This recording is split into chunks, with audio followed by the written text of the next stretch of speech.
ঈদ মানেই শুধু গরু কিনা না, কুরবানি ঈদ আমাদেরকে শিখায় প্রিয় জিনিসটাও আল্লাহর জন্য ত্যাগ করতে জানতে হয়। এই ঈদে কেউ হাসে নতুন কাপড়ে, আবার কেউ হাসে শুধু পরিবারের মুখে এক টুকরো হাসি দেখেই।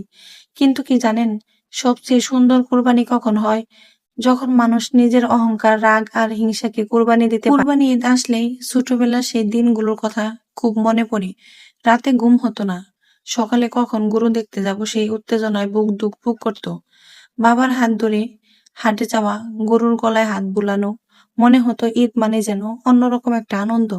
তখন বুঝতাম না কুরবানি শুধু পশু জবাইয়ের নাম না, এটার ভিতরে লুকিয়ে আছে ত্যাগের সবচেয়ে বড় শিক্ষা। আজ বড় হয়ে বুঝি মানুষের জীবনে সবচেয়ে কঠিন কাজ হচ্ছে নিজের প্রিয় জিনিস ছেড়ে যাওয়া। কারণ মানুষ সবকিছু আঁকড়ে ধরে রাখতে চায়, নিজের ইচ্ছা, নিজের অহংকার, নিজের সুখ। কেউ সহজে ছাড়তে চায় না, কিন্তু কুরবানিতে আমাদেরকে শিখায় আল্লাহর জন্য ত্যাগ করতে হয়। নিজের ভিতরে খারাপ দিকগুলো কেটে ফেলো। অনেক মানুষ আছে বছরে শুধু এই একটা দিন পরিবারের সবাই একসাথে খেতে পারে, কারো ঘরে সারা বছর মাংস ওঠে না, কিন্তু কুরবানি ঈদে সেই ঘরেও হাসি ফোটে। এই ঈদ আমাদের ভাগাভাগি করতে শেখায়, নিজে ভালো থাকলেই হবে না, পাশের মানুষটাকেও ভালো রাখতে হবে। সবচেয়ে সুন্দর দৃশ্য কোনটা জানেন? যখন একটা ছোট বাচ্চা খুশি হয়ে বলে, আজ আমাদের বাসাতেও মাংস রান্না হবে।